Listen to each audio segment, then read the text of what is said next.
Howdy, hello, and welcome back. Today is the 20th episode of The Preferred Few, with the special guest being the voguing drag thing of Birmingham. Give it up for...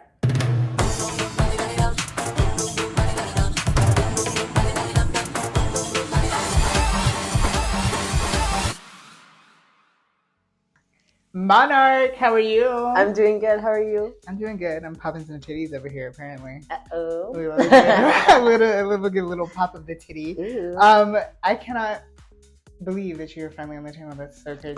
I'm so I feel excited. like it was forever ago we met at the... We won't talk about where. Well, I mean, we actually will talk about where here in a second. But we gotta get through it. Yeah. But you are an incredible entertainer, and I truly cannot wait to get into all of your life accomplishments that you've had throughout the years. So with that being said, are you ready to flip and dip deep into these questions? Absolutely. Okay. So you're originally from the Birmingham area? Yes. I'm from like an hour south of Birmingham. It's called Jemison, Alabama. I feel like I've passed through there a few times.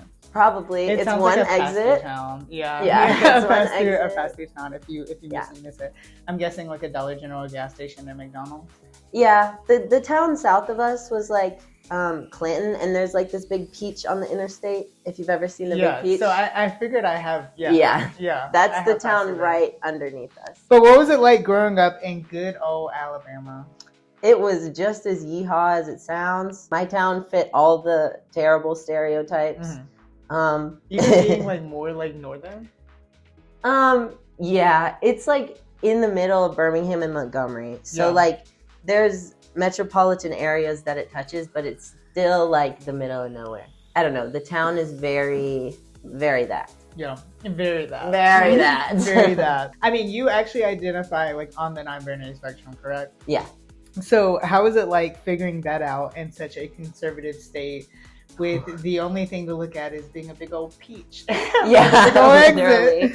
literally. Yeah, it was the model of femininity was actually very, very construed by the peach pageant. Every year. That's an and- actual thing. Yes. The peach pageant. The peach pageant, and they would have Miss Peach. I should have grown up there. I would have. Mhm. I would have. Oh, passed the yes, trophies. they Yeah. would have murdered you in the street. Growing up around that and having that be a model of what it meant to be a woman Mhm. was like, I was like, y'all, I can't do this. Like, I can't. I just have no regard for like needing to fit into a box of femininity or fitting into a box of masculinity. It's just, that's just not on my like radar. Yeah. Like, I'm not trying to do all that. So that's what being non-binary is like to me. It's kind of just like that role playing. I don't want to do that. I'm gonna be whatever I want to be. You've always like been yourself. Like every time, you know, even when I like go to like think of like gender or anything with you, like it's always I just think Monarch. You know what I mean? Like Yeah. you did all that in a conservative state while just openly being you. You know what I mean? Like I feel like that's such a crazy thing to go through. Yeah. And as someone from the deep South, who we had Miss National Peanut. Okay. We had Miss National Yes. Peanut. When did you start to have like the realizations of being on the non-binary spectrum? Very young. I didn't know what it meant, but it started really young. I think I was like 7 years old and I was in church. wow. I was something like that. And I remember being in like my frilly little socks and my dress and like flowery little dress with my hair like in little ringlets, very like Southern Christian girl. And somebody called me she. And it was the first time that I like saw myself from like the third person perspective. And I was like that doesn't make any Question mark? sense to Yeah. me. Like, I know that I'm in this cute little like florally she her outfit, and also I'm 7 years old, but like that's not who I am. Yeah. So it started really young. I remember being in like 5th grade, and I would sit on the middle of the line in the gym class because it was like girls on that side and boys on that side, and I would always sit on the middle of the line. I don't know. It was just You'd be little like, weird things "No." like that. Yeah, I was like, Not for me. no. Were you like surrounded by any like queer culture or queer beings to kind of? Ooh, No. not at all. Did you have No. anyone like in the family who was like queer openly? That's crazy. No, my 4th grade teacher, she was unmarried. I don't know if she was a little, like, I'm thinking she was a little spicy and they just didn't want to tell us. Yeah. Because she had like that haircut, you know. Yeah. And that was my 4th grade teacher, and maybe that's why I turned out gay. Where do you identify like on the queer spectrum, sexuality wise? I And you can't say. I'm a little worried about being a slut. yeah.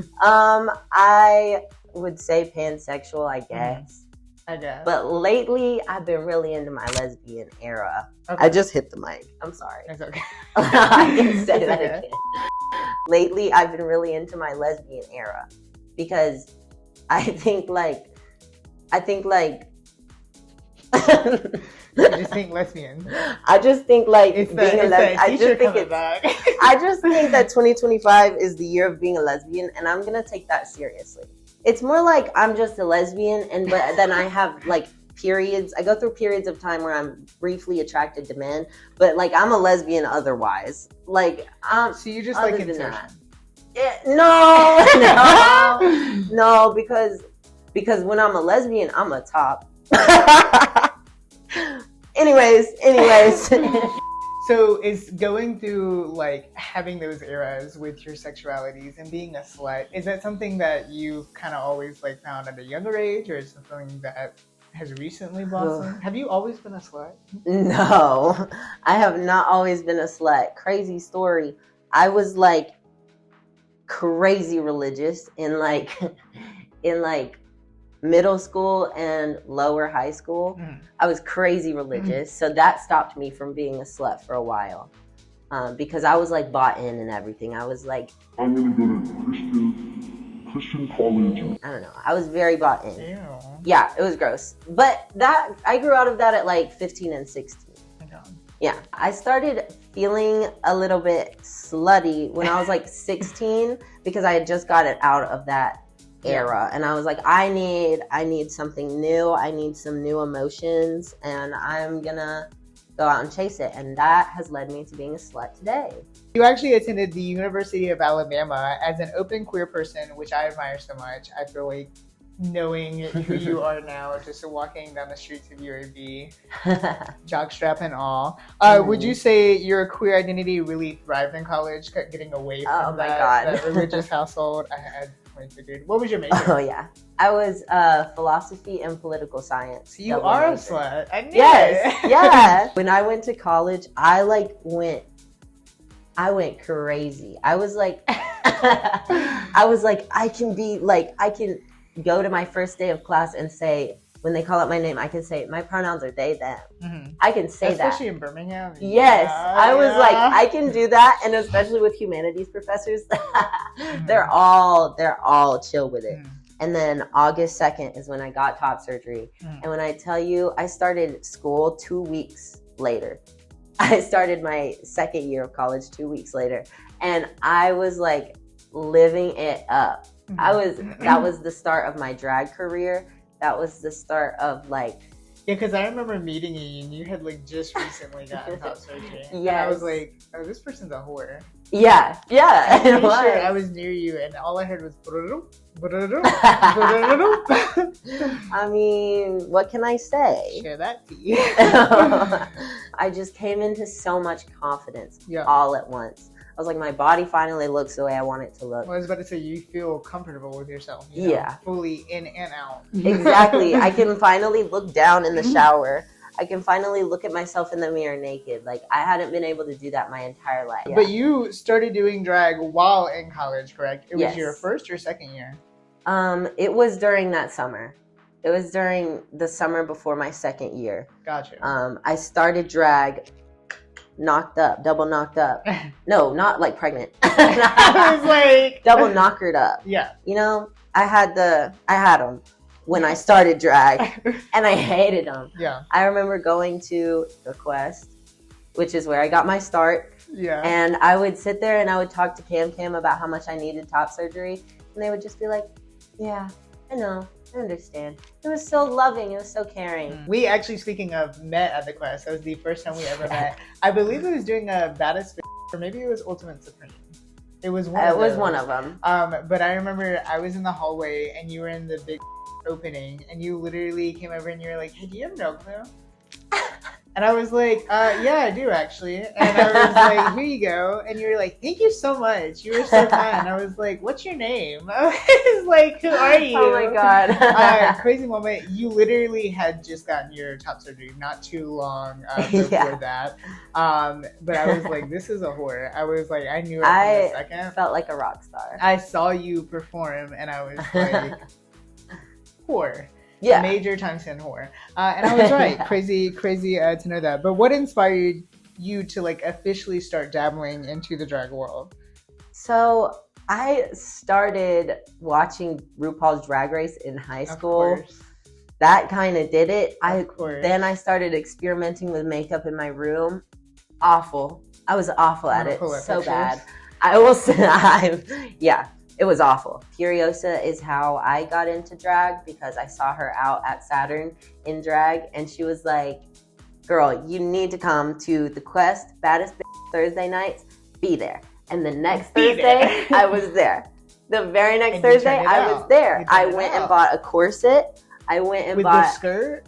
Is that... I think that was the first time I met you, was this corset and the skirt. It was a pink corset. Yes. And it was like, and I think I had this like crazy blue skirt. I don't know. It was either the blue skirt or the plain white skirt. I remember white, so I think it was white. Yes. Yeah. With and those you had hooker big heels. pink. Yeah. I love. Did you have the same drag name? Yep. Monarch? Where does that drag name come from? Well, it first started coming, like I first thought of it because I was trying to think of a gender neutral word for drag queen and drag king. Mm-hmm. And I was like, I want something, I want to be called something different. Like, I don't want to be a drag queen and be stuck to like padding and like, trust you. I don't know. Yeah. You don't. And I also didn't want to be a drag king because that felt less true to myself. So I was trying to think of a word to come together that would be like a drag monarch, like a drag queen, a drag king, a drag monarch. When I think of your drag though, I think of you with everything. You know, I think of you doing so many different shows, so many different types of numbers. So honestly, I feel like the drag thing does like fit. And I hate when people get offended by the drag thing. It's like, no, I hate that because I'm like, I love the drag thing. Like I'm just an object. I'm just an artistic outlet. Just an object. You know, I'm just an object. I'm like a Barbie that like, I don't know. I feel like exactly. Like my owner just like dresses me up in this cool and then I do cool and then I get nutted. But I mean, even with like your actual drag, you literally dabble with like everything. You do drag shows, you do burlesque shows, which you've dabbled in a little bit. How did you find yourself doing like all of those types of shows and art forms? It's really just one thing led to another. I had that run-in with Furiosa while she was out in drag. I started doing drag, and then along the way, Furiosa started discovering burlesque. All of my friends that were the closest to me when we were in drag started finding burlesque. I think it was also just a way that the AFAB people kind of flocked together. So burlesque has been, you know, it's like woman-led and everything, and I just trust burlesque a lot, so I dove into that art form. And I think that's why I've always been like so admirable of your drag, because you really can do everything and anything. And I also recommend to anyone out there dabbling in the burlesque world, because it's genuinely a very accepting art form. But you're a like performer.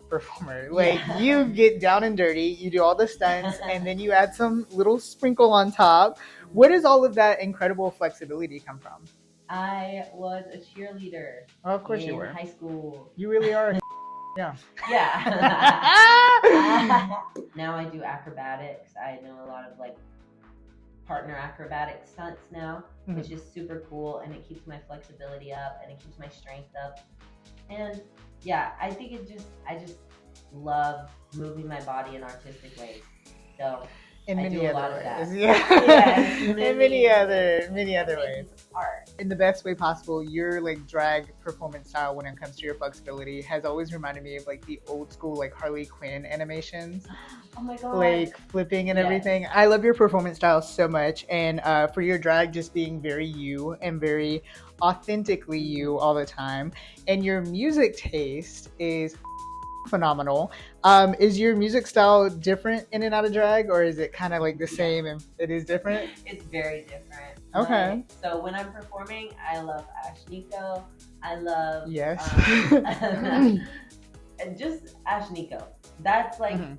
what I model myself around. If a song doesn't sound like it could have been written by Ashnico, I'm probably not gonna vibe with it. Yeah. Like, But not only do you always turn the stage out every single time, but you also serve great face in the ballroom scene. yes. What was it like joining the House of Navy with a mother Kim Kim? It was amazing. It was so cute. So I don't walk much anymore because I don't know. I like to be very alternative, and they have like a very particular way. Yeah. They want to look. And I love that. Like I love the way that they all do look. I just don't think it's my tea to serve. Mhm. I learned so much about my bone structure because the three things you're judged for in face is bone structure, teeth, and skin. Like the, I don't know, texture of your skin, I guess. And so being judged on that, I learned a lot about my bone structure, which helped my makeup develop in a less insane way.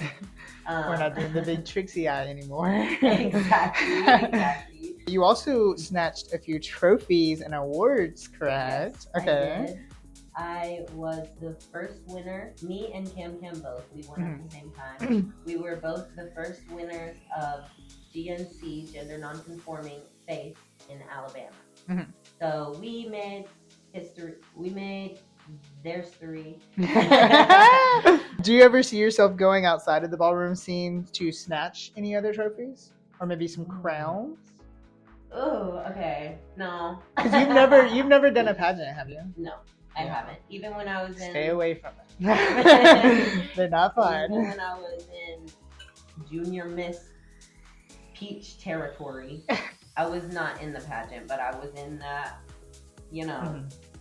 pageantry was huge where I came from. Yeah. But I've never done it. But what about the future as a whole for Monarch? Where can we see your incredible stage performances coming up anywhere soon? I'm going to be performing for Comic-Con, and I'm going to be cosplaying.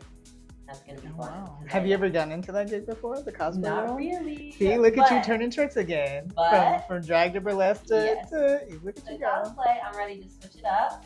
I'm ready to. I was cast as a high energy performer, so They lied. That's I'm just kidding. I'm just yes, kidding. I'm so sleepy on stage. Yeah. I don't think I've ever seen you do like a parking bar.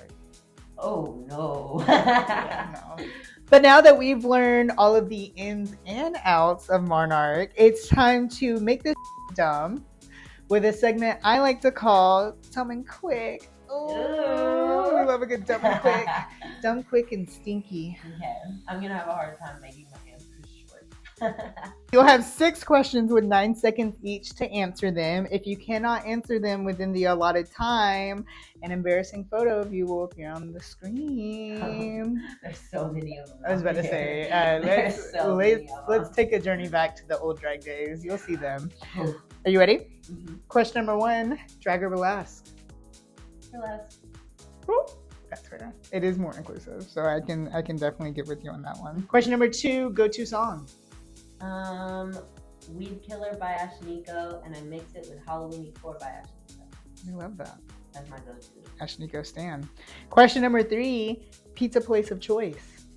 I love Slice, but honestly, like I'm going to Papa John's. Like if I want pizza, Papa John's. Yeah. Do you watch South Park? Yeah. Papa John's. You don't want me in the Papa John's. Yeah. That's how I feel. Lock me in the Papa John's. No, literally. I would be never so eat happy. out. Question number 4, favorite local drag queen.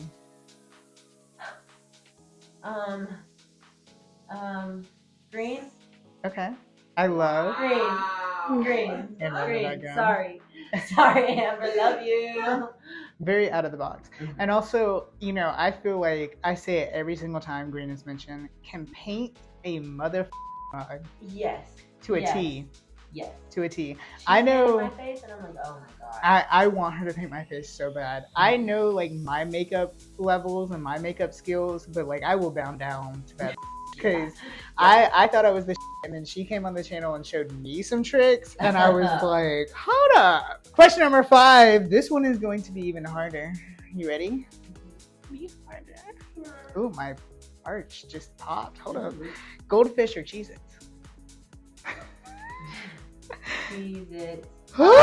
I'm telling goldfish. That's so sad. That's so sad. I love goldfish so much. They are good, especially the gay ones, the rainbow ones. Oh yeah, they're like extra good. Question number 6. This one I'm very curious to find out. Biggest drag ick.